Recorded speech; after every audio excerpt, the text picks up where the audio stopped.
मौला अली से किसी ने पूछा कि मेरे पास जानवरों में कुतिया है और वो साल में 2 दफा बच्चे देती है और 12 बच्चे एक 6 माह में देती है, 24 बच्चों की माँ है साल में। जबकि मेरी बकरी साल में 2 दफा बच्चे देती है और वो एक या ज्यादा से ज्यादा 2 बच्चे देती है और वो भी हम खा जाते हैं।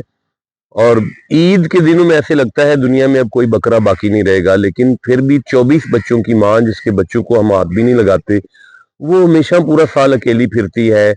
जो सारा खानदान जिसका कट जाता है उनके फिर भी इज्जत नजर आते हैं, उनमें बरकत है। ये बरकत का क्या राज है? मौला अली शेर खुदा ने काफी सारी बातें बयान की, उनमें से एक बात यह है कि आपने फरमाया कि कुतिया सारी रात जागती है और बकरी सारी रात सोती है, लेकिन अल्लाह ने बरकत का वक़्त सुबह में रखा है। जब बरकत का टाइम शुरू हो जाता है तो कुतिया सो जाती है और बकरी जाग पड़ती है। तो मेहरबानी फरमाएं, सुबह के वक़्त जागने की कोशिश करें।